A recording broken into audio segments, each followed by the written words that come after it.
ஆண்டவராகிய இயேசு கிறிஸ்துவின் நல்ல நாமத்தில் உங்க யாவருக்கும் வாழ்த்துக்கள். அன்பானவர்களே, எப்படி இருக்கீங்க? நல்லா இருப்பீங்கன்னு நம்புறேன். நல்லா இருக்கணும். நன்றாய் இருப்பதற்காகவே இந்த வார்த்தைகள் பேசப்படுகிறது. கர்த்தருடைய வசனம் இனிமையானது. சங்கீதக்காரன் சொல்லுகிறான், உடைய வார்த்தை மாத்திரம் இல்லைன்னா என்னைக்கும் நான் செத்து போயிருப்பேன், இல்லாம போயிருப்பேன் அப்படின்னு சொல்றான். இந்த வார்த்தை ஒரு மனிதனை வாழ வைக்கும், வீழ்ந்து போனவனை எழும்பி பிரகாசிக்க வைக்கும். அந்த மகத்துவமான வல்லமை தான் தேவனுடைய வார்த்தைக்கு இருக்கிறது. உங்களுடைய வாழ்க்கையில் நீங்கள் பெற்றுக்கொண்ட ஆசீர்வாதங்கள் ரொம்ப கொஞ்சம்.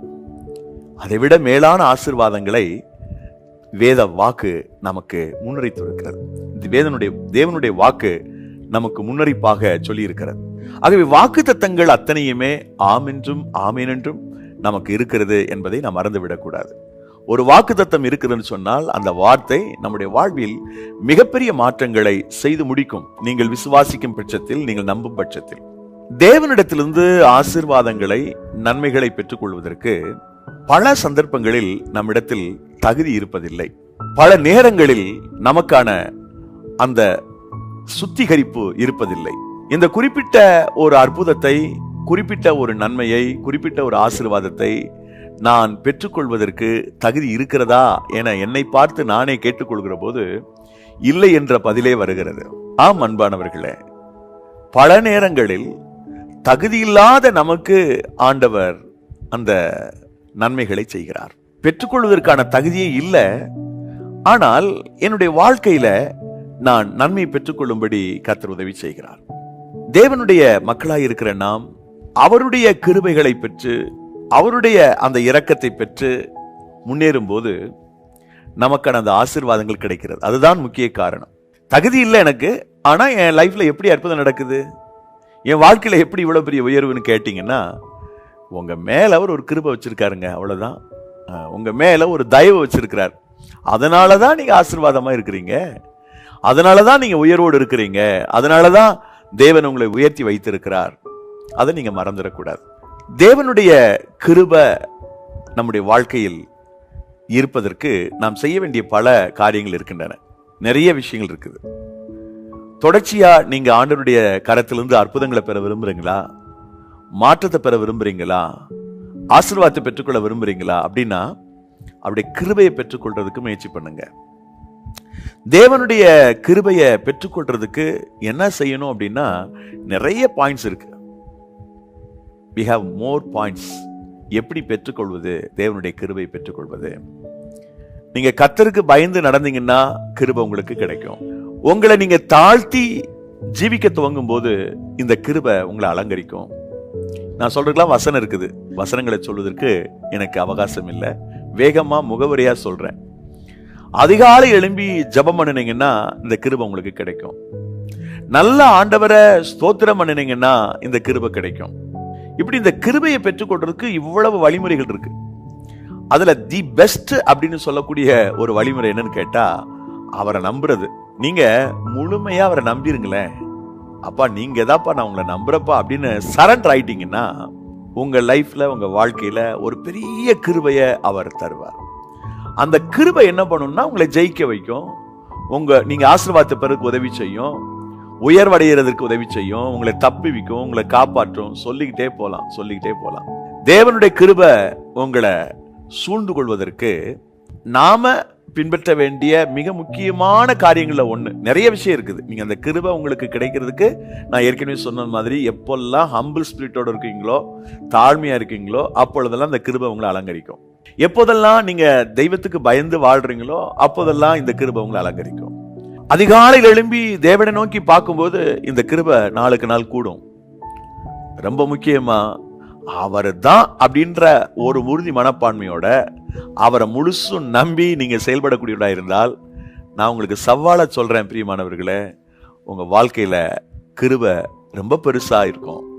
அந்த கிருபை கடலின் அலை மாதிரி அடுத்து உங்களுக்கு ஆசீர்வாதங்களை கொடுக்க துவங்கும். நீங்க எதை பத்தி கவலைப்படாம நீங்க முன்னேறலாம், மகிழ்ச்சியோட வாழலாம். சோ அதனால இன்னைக்கு உங்களுக்கு நான் என்ன வாக்குத்தத்தத்தை சொல்ல போறேன், ஆண்டவர் இன்னைக்கு என்ன மாதிரி வாக்குத்தத்தத்தை நமக்கு கொடுத்திருக்கிறார் அப்படின்னு கேக்குறீங்களா? சங்கீதம் 32:10 பின்பகுதி, கர்த்தரை நம்பி இருக்கிறவனையோ கிருபை சூழ்ந்து கொள்ளும். கிருபை சூழ்ந்து கொள்ளும் என்பதுதான் இன்றைய வார்த்தை. இதுவரைக்கும் எதுவுமே சிறப்பா சொல்லிக் கொள்ளக்கூடிய அளவுக்கு நடக்கல பிரதர். எல்லாமே பாதகமாவே நடந்துருச்சு. நான் ஒண்ணு ஜெபிப்பேன், ஆண்டவர் இன்னொன்னு செய்யறாரு, அப்படித்தான் நடந்துகிட்டு இருந்துச்சு அப்படின்னு ஒருவேளை சொல்லலாம். எப்படி தாங்க பிரேயர் பண்றது, நான் ஜெபம் எல்லாம் பண்ணி பார்த்துட்டேன், ஒன்னும் நடக்கலையே அப்படின்னு சொல்றீங்களா? ஆண்டவர் உங்களோட பேசுறாரு. அவருடைய கிருபையை நீங்க சுதந்திரீங்க. கர்த்தர் இன்றைக்கு கொடுக்கிற வார்த்தை அதுதான். என் கிருபை உன்னை சூழ்ந்து கொள்ளும்பா, என் கிருபை உன்னை சூழ்ந்து கொள்ளும். தேவனுடைய கிருபை நம்ம சூழ்ந்து கொள்ளும் போது அந்த கிருபை அளவிட முடியாத நன்மைகளை நாம் பெற்றுக்கொள்வதற்கு உதவிகரமா இருக்கும். இந்த கிருபையை நாம பெற்றுக்கொள்வதற்கு, இந்த கிருபை என்னை சூழ்ந்து கொள்றதுக்கு என்ன செய்யணும் அப்படின்னு கேட்டா, அவரை நம்பணும். நான் ஏற்கனவே முகவுரையா சொன்னது போல, ஏற்கனவே முகவுரையா சில விஷயங்களை சொல்லிட்டு வந்தது போல, நீங்க நிறைய காரியங்களை செய்ய வேண்டி இருக்கிறது. ஒரு நீண்ட பட்டியல் இருக்கு. இதெல்லாம் செஞ்சா கிருபை வரணும். அதுல பெஸ்டான ஒரு விஷயம் இதுதான்.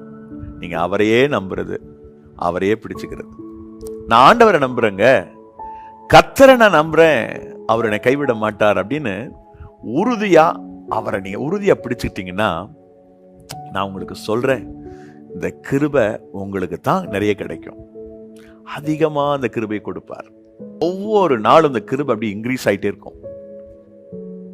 கிருபையில இன்னும் பலப்படுவதற்கு, கிருபையில இன்னும் வளர்வதற்கு, கிருபையில இன்னும் நீங்க உயர்ந்த நிலைக்கு வர்றதுக்கு ஆண்டவர் உங்களுக்கு உதவி செய்வார். என் பிரிய சகோதர சகோதரிகளே, இந்த நாளில அந்த கிருபையின் மகோன்னத ஆசீர்வாதத்தை நீங்கள் பெற்றுக்கொள்ளும்படி ஆண்டவர் உங்களுக்கு உதவி செய்ய வேண்டும். அதற்கான நம்பிக்கையை கர்த்தர் உங்களுக்கு கொடுக்க வேண்டும். சரி, இந்த தேவன் மேல் அந்த நம்பிக்கையை வச்சு ஒரு பெரிய ஒரு ஆசீர்வாதத்தை, ஒரு மாற்றத்தை, உயர்வை மக்கள் எப்படி பெற்றாங்க அப்படின்றத பார்க்க போறோம். அதுக்கு முன்னாடி சங்கீதம் 22 நாளை வாசிப்போம். எங்கள் பிதாக்கள் உம்மிடத்தில் நம்பிக்கை வைத்தார்கள், நம்பின அவர்களை நீர் விடுவித்தீர். எங்கள் பிதாக்கள் உம்மிடத்தில் நம்பிக்கை வைத்தார்கள், நம்பின அவர்களை விடுவித்தீர். நிறைய இன்சிடென்ட்ஸ் இருக்கு ஓல்ட் டெஸ்டமெண்ட்ல. முற்பிதாக்களை குறித்து தாவீது சொல்றான், எங்க பிதாக்கள் உம்மை நம்பினாங்க, அவங்களை நீங்க விடுவிச்சீங்க. எவ்வளவு போராட்டத்தோட இருக்கும் போதும் யாரெல்லாம் தேவன் மேல நம்பிக்கை வச்சாங்களோ அவங்க எல்லாத்தையும் கர்த்தர் விடுவித்தார். அவங்க மேல ஒரு கிருபை வந்துச்சு. நம்பின அவர்களை விடுவித்தீர். யாருக்கு அந்த கிரேஸ், யாருக்கு அந்த கிருபைன்னு கேட்டா, அவரை நம்பின முற்பிதாக்களுடைய லைஃப்ல அந்த கிருபை இவர்கள் பெற்றுக்கொண்டார்கள். மிகப்பெரிய மாற்றங்களை இவர்கள் சந்தித்தார்கள். சோ அதே போலதான் இன்னைக்கு ஆண்டவர் உங்களை பார்த்து சொல்றாரு, என் மகனே மகளே, நான் உன்னை சுற்றிலும் என் கிருபையை வைக்க போறேன். இதுவரைக்கும் இல்லாத மிகப்பெரிய மாற்றங்களை, ஆசீர்வாதங்களை உன்னுடைய கண்கள் காண போகிறது. உன்னால இனிமே ஆசீர்வாதங்களை பெற்றுக்கொள்ள முடியும். You can receive more blessing from me. என்னிடத்திலிருந்து அதிகமான ஆசீர்வாதங்களை உன்னால சுதந்திரிக்க முடியும். You can do. ஏனென்றால் உன் நம்பிக்கை என் மேல இருக்கிறது, உன் விசுவாசம் என் மேல ஆழமா இருக்குது. அதனால என் கிருபையை நான் உனக்கு தருவேன்றார். ரொம்பவும் போட்டு மனதுல போராடிட்டு இருக்காதீங்க, மனதுல சங்கடப்படாதீங்க. ஸ்ட்ராங்கா ஆண்டவரை பிலீவ் பண்ணுங்க, நம்புங்க. நான் உங்களை நம்புறேன்ப்பா. ஏன்னா வேதம் ரொம்ப தெளிவா சொல்லுது, ஆண்டவரை நம்புறவங்க மேலதான் அந்த கிருபை இருக்கு. கர்த்தரை நம்புகிறவர்களுக்கு அந்த கிருபை நாளுக்கு நாள் நாளுக்கு நாள் பெருகும். சோ முற்பிதாக்களுடைய காலங்கள்ல அவங்க நம்பினாங்க, அவர்களை விடுவித்தீர் என்று அந்த வசனம் சொல்லுது. அப்படி விடுவிக்கப்பட்ட ஒரு 5 நிகழ்வுகளை நான் உங்களோட இன்னைக்கு ஷேர் பண்ணணும்னு நினைக்கிறேன். ஓல்ட் டெஸ்டமெண்ட் நிகழ்வுகள், பழைய ஏற்பாட்டு நிகழ்வுகள். முதல்ல யோபு. இந்த யோபுவினுடைய லைஃப்ல நீங்க பாருங்களேன், எவ்வளவு பிரச்சனை. நான் அடிக்கடி யோபுவை நினைச்சுப்பேன். நிறைய என்னுடைய செய்திகள்ல யோபுவை நான் நினைவு கூர்ந்து வார்த்தைகளை பிரசங்கித்திருக்கிறேன். யோபு புத்தகத்தை நான் அதிகம் நேசிப்பதுண்டு. ஏன்னா இந்த புத்தகத்துல நிறைய தத்துவங்கள் இருக்குது. மக்கள் மிகச்சரியாக வாழ்வதற்குரியதான இந்த மனித இயலை இந்த புத்தகம் நல்ல அழகா சொல்லுது. இது ஒரு பாடல் புத்தகம் என்றாலும் நல்ல வாழ்க்கை பாட புத்தகம் அப்படின்றத நான் பார்த்திருக்கிறேன். ஒரு சந்தர்ப்பத்துல ஒரு 21 நாட்கள் நான் உபவாசிக்கும் போது திரும்ப திரும்ப இந்த புத்தகத்தை வாசித்து பார்த்தேன். பல அரிய தகவல்கள், நுணுக்கமான பல விடயங்கள், கருகலான சத்தியங்கள், இவைகள் எல்லாம் தன்னகத்தை வைத்திருக்கக்கூடிய ஒரு அற்புதமான புத்தகம் யோபு புத்தகம். இதுல இந்த யோபு ஒரு மனுஷனுக்கு இப்படி ஒரு கஷ்டம் வரக்கூடாதுங்க அப்படின்னு நினைக்கக்கூடிய அளவுக்கு இந்த மனிதனுக்கு அவ்வளவு கஷ்டம், அவ்வளவு வேதனை, அவ்வளவு துக்கம். ஒரே நாள் தான் 7000 ஆடு செத்து போச்சு. 3000 ஒட்டகத்தை கொள்ள கூட்டக்காரங்க எடுத்துட்டு போயிட்டாங்க. 500 ஏறு மாடு, 500 கழுதை எல்லாமே போச்சு. நிராதரவா இருக்கின்ற மனுஷன் அந்த நிலையில கூட 10 பிள்ளைங்களும் செத்து போறாங்க. அந்த நிலையில கூட என்ன சொன்னா தெரியுமா? நிர்வாணியாய் வந்தேன், நிர்வாணியாய் செல்வேன். கர்த்தர் கொடுத்தார், கர்த்தர் எடுத்தார், கர்த்தருடைய நாமத்துக்கு ஸ்தோத்திரம் அப்படின்னு சொன்னான். அடுத்த சாப்டர், செகண்ட் சாப்டர், முதல் சாப்டர்ல சொல்றான். செகண்ட் சாப்டர்ல பார்த்தா ஒய்ஃப் சொல்றா, ஏயா இன்னும் அப்படி உத்தமத்தில் உறுதியாய் தெரித்திருக்கிறாய், தேவனை தூஷித்து ஜீவனை விடு, உயிரை விட்டுட்டு போ, கடவுளை திட்டிட்டு உன் உயிரை விட்டுட்டு போயா அப்படின்னு அந்த அம்மா பேசுறா. அவளுக்கும் தக்க பதில் கொடுத்துட்டு தன் நாவினால், வார்த்தையினால், சொற்களினால் ஒரு தப்பும் பண்ணாம தன்னை காத்து கொண்டான் யோபு. ஒரு மனிதன் அடையக்கூடாத, அடைய முடியாத, அப்படி எந்த மனுஷன் லைஃப்லயும் கர்த்தர் அனுமதிக்கிறது இல்ல, அப்படி உபத்திரவத்தை இந்த யோபு சந்தித்தான், இழப்புகளை சந்திச்சான். அந்த நிலைமையில மறுபடியும் மீண்டும் துளிர்க்கிறத நான் 42 அதிகாரத்துல வாசிக்கிறோம். அவனுடைய சிறையிருப்பை கர்த்தர் மாற்றினார். முன்னிலைமை பார்க்கல, பின்னிலைமை ஆசீர்வாதமா இருந்துச்சு. எதெல்லாம் இழந்தானோ அதெல்லாம் டபுளா அவன் பெற்றுக்கொண்டான் என்பதெல்லாம் அந்த 42 அதிகாரத்துல 10வது வசனத்தோட இருந்து வாசிக்கலாம். நீங்க எல்லாம் போச்சு, அதெல்லாம் பாதாளம் தான், திரும்பி எந்திரிக்கவே முடியாது அப்படின்ற நிலைமை தான். திரும்பி எந்திரிக்க முடியாத ஒரு பாதாளத்துல தூக்கி வீசப்பட்டான். எல்லாம் போச்சு, ஆசீர்வாதம் அத்தனையும் போச்சு. மறுபடியும் எழும்புவதற்கு அவனுக்கு ஒரு கிருபை கிடைச்சது. இந்த கிருபை எதன் அடிப்படையில கிடைச்சதுன்னா நிறைய விஷயங்களை சொல்லலாம். அது ஒரு முக்கியமான விஷயம்ன்றது அவன் தேவனை நம்பினான். யோபு புத்தகம் 13ஆம் அதிகாரம் 15வது வசனத்துல, நீர் என்னை கொன்று போட்டாலும், அவர் என்னை கொன்று போட்டால் அவர் மேல் நம்பிக்கை இருப்பேன்னு சொன்னான். என்னை சாகடிக்கட்டும் கர்த்தர், நான் கவலைப்பட மாட்டேன். என் நம்பிக்கை அவர் மேலதான் இருக்கணும். என்ன நடந்தாலும் சரி, என்ன பிரச்சனை நடந்தாலும் சரி, என் நம்பிக்கை நான் விட்டுற மாட்டேன், நான் ரொம்ப அதுல ஸ்ட்ராங்கா இருக்கிறேன்னு சொன்னான். இந்த நம்பிக்கை அந்த மனுஷனோட லைஃப்ல ஒரு பெரிய கிருபையை அவனுக்கு கொடுத்துச்சு. ஒரு பெரிய அருள் அவனை சூழ்ந்து கொண்டது. பிரிய சகோதர சகோதரிகளே, உடைய நம்பிக்கை எந்த அளவிற்கு இருக்கிறது? நீங்கள் எத்தகைய நம்பிக்கை தேவாதி தேவன் மேல் வைத்திருக்கிறீர்கள்? உங்களுடைய நம்பிக்கை ஆண்டவரை அட்ராக்ட் பண்ணுதா? உடைய நம்பிக்கையின் பேரில் ஆண்டவர் விருப்பம் கொள்கிறாரா? இந்த நம்பிக்கை குறித்து உங்களுடைய மனசுல ஒரு திருப்திகரம் இருக்கிறதா? இதையெல்லாம் நீங்கள் யோசித்து பாருங்கள். அருள்நாதர் இயேசு கிறிஸ்துவினுடைய மகத்துவமான கரம் உங்களுக்கு துணை செய்து உங்களை நிச்சயமாக ஆசீர்வதிக்கும். அன்பிற்குரியவர்களே, இந்த நாளில் ஆண்டவர் உங்களிடத்தில் எதிர்பார்க்கிற ஒன்று, நம்பிக்கையோடு நீங்கள் இருங்கள். இழந்த வேளெல்லாம் ரெட்டிப்பா கிடைக்கும். எதை இழந்தீங்க, எது உங்க கையை விட்டு போச்சு, எது நீங்க இதுவரைக்கும் பெறவே முடியல, அது எல்லாத்தையும் கர்த்தர் சேர்த்து கொடுக்க போறாரு. அதனால பி ஸ்ட்ராங், நல்ல உறுதியா இருங்க, தைரியமா இருங்க. சீக்கிரத்துல சூழ்நிலைகள் மாறும்.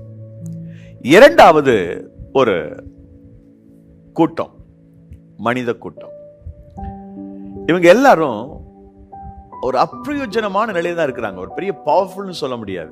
இஸ்ரேல் மக்கள், அந்த கோத்திரத்தார், அவர்களுக்கு விரோதமாக சில சத்துருக்கள் எழும்பி வந்த போது இந்த யாக்கோபினுடைய சந்ததிகளை கர்த்தர் பயன்படுத்தினார். அவங்களுக்கு ஒரு கிருபை வந்துச்சு. அவங்களுக்கு முன்னாடி வரக்கூடிய அந்த டீம் ரொம்ப பவர்ஃபுல்லா இருந்துச்சு. மிகப்பெரிய ராணுவம் இருந்தது, திரளான ஒட்டகங்களோட வந்தாங்க, நிறைய குதிரை வீரர்களோடு வந்தாங்க. ஆனா இவங்க கொஞ்சம் பேர் தான் அவங்க ஜெயிக்க முடிஞ்சது. இந்த கிருபை சூழ்ந்து கொண்டதுனால அவங்க ஜெயிச்சாங்க. இந்த கிருபை சூழ்ந்து கொள்ளணும் அப்படின்னு சொன்னா நம்பிக்கை வேணும் இல்லையா? அந்த சம்பவத்தை வாங்க பார்க்கலாம். 1 நாளாகம புத்தகம் 5ஆம் அதிகாரம் 20 மற்றும் 21 வசனங்கள். அவர்களோடு எதிர்க்க துணை பெற்றபடியினால் ஆகாரியரும் இவர்களோடு இருக்கிற யாவரும் அவர்கள் கையில் ஒப்பு கொடுக்கப்பட்டார்கள். அவர்கள் யுத்தத்திலே தேவனை நோக்கி கூப்பிட்டு அவர் மேல் நம்பிக்கை வைத்தபடியினால், அந்த வார்த்தை ரொம்ப முக்கியமானது, அவர் மேல் நம்பிக்கை வைத்தபடியினால் அவர்கள் விண்ணப்பத்தை கேட்டருளினார். நம்பிக்கை வச்சாங்க. அந்த யுத்தத்துல எதிராளிகள் மிகவும் பலன் வாய்ந்தவர்களா இருந்தாங்க. அவங்கள மிக எளிதாக இவர்கள் வெற்றி கொண்டார்கள். காரணம், நம்பிக்கையோடு கூப்பிட்டாங்க. அந்த நம்பிக்கை இவங்க மேல ஒரு பெரிய கிருபையை கொண்டு வந்துச்சு. இவங்க மேல மிகப்பெரிய ஒரு அருளை கொடுத்துச்சு. அடுத்த வசனத்தை பாருங்க, 21. அவர்கள் இவர்களுக்கு இருந்த மிருக ஜீவன்களாகிய 50,000 ஒட்டகங்களையும் 2,50,000 ஆடுகளையும் 2,000 கழுதைகளையும் மனுஷரில் 1,00,000 பேர்களையும் பிடித்தார்கள். 22. யுத்தம் தேவனால் நடந்தபடியினால் அநேகர் வெட்டுண்டு விழுந்தார்கள். தங்கள் சிறைப்பட்டு போக மட்டும் இவர்களுடைய ஸ்தலத்திலே குடியிருந்தார்கள். எவ்வளவு பெரிய ஆச்சரியம் பாருங்க. ஆண்டவர் கூட இருந்து அந்த யுத்தத்திலே மிகப்பெரிய வெற்றியை கொடுத்தார். காரணம் இந்த கிருபை பெறது காரணம் அவங்க நம்பிக்கை வைத்தார்கள். நம்பிக்கையோட இருந்தாங்க பாருங்க. அந்த நம்பிக்கையினால மிகப்பெரிய ஒரு ஜெயம் கிடைச்சது, மிகப்பெரிய ஒரு வெற்றி கிடைச்சது. எங்கெல்லாம் நம்பிக்கை இருக்குதோ அங்கெல்லாம் தேவனுடைய கிருபை சூழ்ந்து கொள்ளும். எங்கெல்லாம் நம்பிக்கையோடு தேவ பிள்ளைகள் வருகிறார்களோ அங்கே கிருபை சூழ்ந்து கொள்ளுகிறது. அளவில்லாமல் கிருபை சூழ்ந்து கொள்ளும்படி கர்த்தர் உதவி செய்கிறார். அன்பு தேவனுடைய பிள்ளைகளே, நம்பிக்கையோடு நாம் இருப்போம். கிருபை சூழ்ந்து கொள்ளும்படி நம்முடைய நம்பிக்கையை தேவன் பக்கம் வைப்போம். உலகத்தை அல்ல, உறவுகளை அல்ல, தேவன் மேல் நம்பிக்கை வையுங்கள். அவர் உங்களை ஆசீர்வதிப்பார். மூன்றாவதா மற்றொரு கூட்டம் பாருங்க. 2 ராஜாக்கள் புஸ்தகம் 18ஆம் அதிகாரம் 5வது வசனம். அவன் இஸ்ரவேலின் தேவனாகிய கர்த்தர் மேல் வைத்த நம்பிக்கையிலே அவனுக்கு பின்னும் அவனுக்கு முன்னும் இருந்த யூதாவின் ராஜாக்கள் எல்லாம் அவனைப் போல் ஒருவனும் இருந்ததில்லை. தேவனாகிய கர்த்தர் மேல் வைத்த நம்பிக்கையில வேற யார் அப்படி நம்பிக்கை வைக்கல? எசேக்கியா ராஜா அப்படி ஒரு நம்பிக்கை வச்சான். நீங்க இந்த எசேக்கியா ராஜாவை பாத்தீங்கன்னா எல்லா இடத்திலும் வெற்றி தான், ஜெயிச்சுக்கிட்டே போனான், வெற்றி கிடைச்சிட்டே இருந்தது. இந்த வெற்றிக்கு காரணம் கிருபை இவனை சூழ்ந்து கொண்டது. கிருபைக்கான காரணம் தேவன் மேல் அவன் நம்பிக்கை வைத்திருந்தான். அந்த நம்பிக்கை அவனுக்கு வெற்றியை மாத்திரமல்ல, மிகப்பெரிய உயர்வையும் கொடுத்துச்சு. அடுத்த வசனத்தை பாருங்கள், 2 ராஜாக்கள் 18:6. அவன் கர்த்தரை விட்டு பின்வாங்காமல் அவரை சார்ந்திருந்து கர்த்தர் மோசேக்கு கற்பித்த அவருடைய கற்பனைகளை கைக்கொண்டு நடந்தான். ஆகையால் கர்த்தர் அவனோடு இருந்தார். அவன் போகிற இடம் எங்கும் அவனுக்கு அனுகூலமாயிற்று. அவன் அசீரிய ராஜாவை சேவிக்காமல் அவன் அதிகாரத்தை தள்ளிவிட்டான். அதை தொடர்ந்து அவன் முறியடித்தான், அவர்களை முறியடித்தான். இப்படி நிறைய பிளஸிங்ஸ் எல்லாம் பார்க்கிறோம். இதனுடைய அடிப்படை காரணம் என்னன்னா, இவன் மேல ஒரு கிருபை இருந்துச்சு, ஒரு கிரேஸ் அவன் மேல் அப்படியே சூழ்ந்து இருந்துச்சு. அந்த கிருபை வந்ததுக்கான காரணம் அவன் ஆண்டவர் மேல் வைத்திருந்த நம்பிக்கை, கர்த்தர் மேல் வச்சிருந்த நம்பிக்கை. அந்த நம்பிக்கை தான் அந்த கிருபையிலே வளரவும் பெருகவும் அவனுக்கு உதவி செய்தது. எசேக்கியா ராஜாவை போல நீங்கள் அந்த கிருபையை பெற்றுக்கொள்ளுங்கள். இந்த கிருபை பெற்றுக்கொள்ளும்படி நம்பிக்கையோடு செயல்படுங்கள். கிருபை மட்டும் இருந்தா போதுங்க, மேல மேல பிரகாசிக்க முடியும். இந்த கிருபை தான் நம்மளை வாழ வைக்குது, இந்த கிருபை தான் நம்மளை பேச வைக்குது, அந்த கிருபை தான் அவருக்காக வாழ செய்கிறது. 4வதாக ஒரு குழுவினரை நம்ம பார்க்க போறோம். அவங்க யூதர்கள் நெருக்கப்பட்ட நிலையில் இருந்த அந்த குழுவினர். எஸ்தர் புஸ்தகத்தில் இதை நாம் பார்க்க முடியும்.